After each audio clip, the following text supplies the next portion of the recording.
नमस्कार, मैं हूं अजय कुमार। ऐसा लग रहा है कि आसाराम और उनके बेटे नारायण साईं पर आरोपों की झड़ी लगती हुई दिखाई दे रही है। नित नए दिन, हर दिन एक न एक आरोप उनके ऊपर लगता हुआ दिखाई दे रहा है।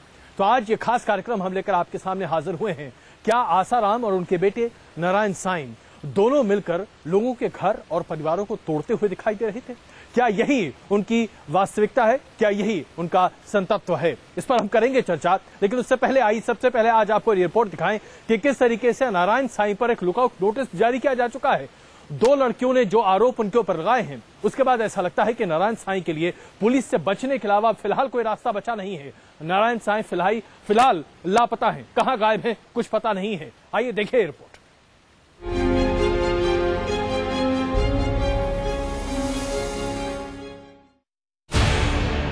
मुश्किल में नारायण साईं। सूरत में दर्ज हुआ रेप केस। नारायण साईं के खिलाफ लुकआउट नोटिस।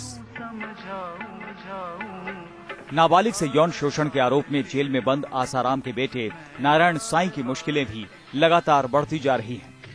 सूरत में दो बहनों ने आसाराम और उनके बेटे पर रेप का आरोप लगाया है। सूरत के जहांगीरपुरा थाने में दर्ज कराई गई एफआईआर में आसाराम और उनके बेटे पर आरोप है कि आसाराम ने अहमदाबाद में बड़ी बहन के साथ बलात्कार किया, जबकि नारायण साईं ने सूरत में छोटी बहन को अपना शिकार बनाया। नारायण साईं के खिलाफ जहांगीरपुरा पुलिस स्टेशन में मामला दर्ज हुआ है, जबकि उनके पिता आसाराम के खिलाफ दर्ज मामले को अहमदाबाद ट्रांसफर कर दिया गया है, क्योंकि घटना अहमदाबाद की थी। शिकायत दर्ज करने के साथ ही पुलिस ने नारायण साईं के खिलाफ लुकआउट नोटिस भी जारी कर दिया। जो लुकआउट नोटिसेज इशू हुए हैं वो नारायण साईं जो हमारे केस में एक्यूज्ड हैं उनके खिलाफ इशू हुए हैं, और चूंकि जो दूसरी एफआईआर है जिसमें आसाराम बापू को एक्यूज बनाया गया है, उस एफआईआर को हमने 0 नंबर से रजिस्टर करके अहमदाबाद सिटी ट्रांसफर किया है। एफआईआर में आसाराम की बेटी और पत्नी का नाम भी दर्ज किया गया है। दोनों पर साजिश में शामिल होने का आरोप लगा है। सूरत पुलिस ने 3 टीमें गठित कर मामले की जांच शुरू कर दी है और आरोपियों से पूछताछ की तैयारी में है। 3 Narayan Sai, Asaram Bapu's wife and his daughter. हालांकि आसाराम समर्थक इसे आसाराम को बदनाम करने की साजिश बता रहे हैं। ये बापूजी और संत श्री आसाराम जी आश्रम को बदनाम करने की साजिश है। नारायण साईं और उनके साथ ही संत श्री आसाराम जी बापू के परिवार के साथ बहुत जाती हो रही है, उन्हें फंसाया जा रहा है।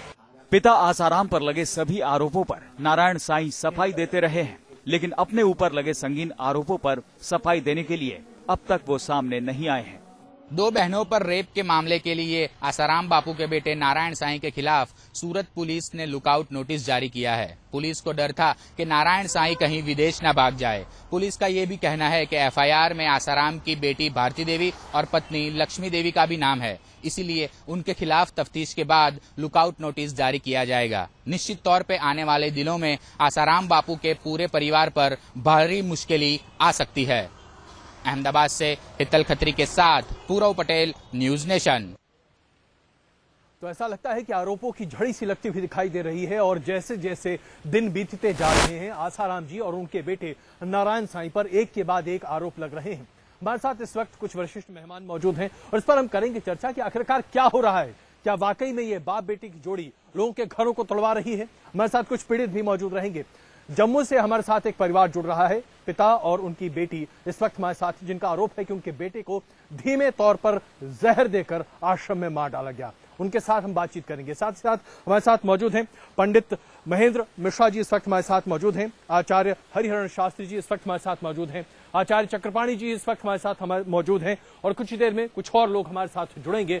और साथ साथ हमारे साथ हमारी नौजवान पीढ़ी मौजूद है। एक बड़ी संख्या में यहाँ पर बच्चे मौजूद हैं जो आज ये जानना चाहते हैं कि दरअसल ये हो क्या रहा है, आखिरकार क्या है सत्यता। तो आइए सबसे पहले चलते हैं जम्मू, और जम्मू में जो पीड़ित परिवार है उनसे जानते हैं कि दरअसल क्या स्थिति हो रही है। आप जरा बताएं, आपने कहा कि आपके बेटे को धीमे तौर पर जहर देकर मारा जा रहा है, ऐसा क्यों? आपके भाई को ऐसा क्यों किया जा रहा है?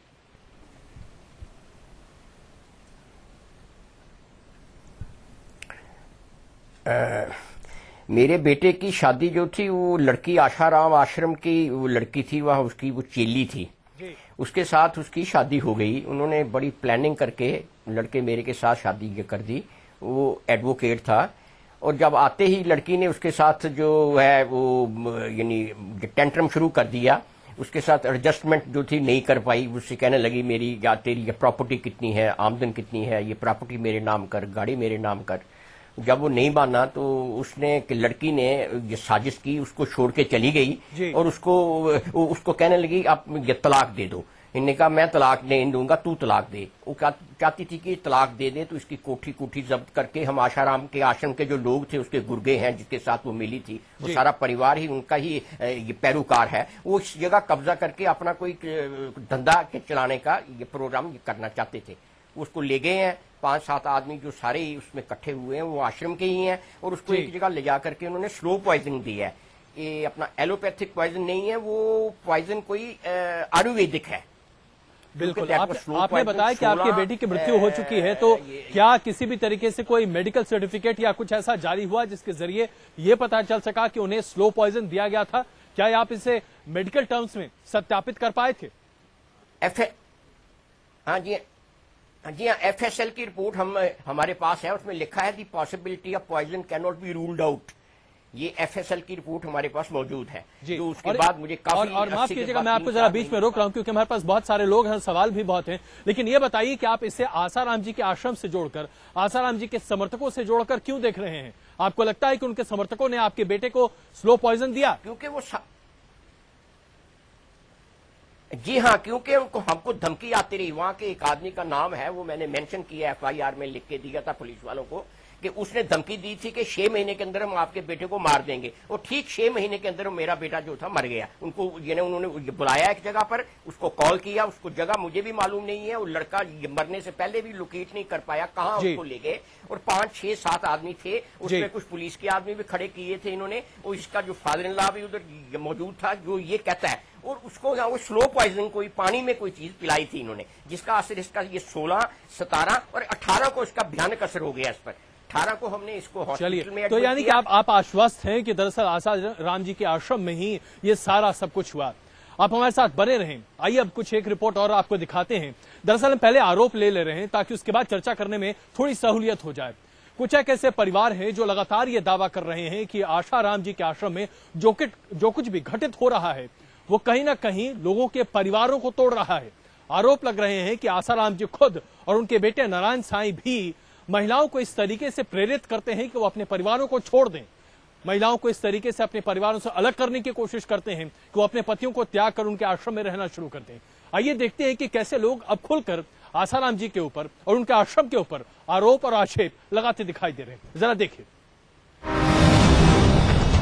आसाराम के भक्तों पर साइड इफेक्ट्स, टूट की कगार पर रिश्ते। भोपाल में एक दंपति का कहना है कि उनका वैवाहिक जीवन संकट में पड़ गया है। भोपाल के बैरागढ़ में रहने वाली एक महिला ने थाने में शिकायत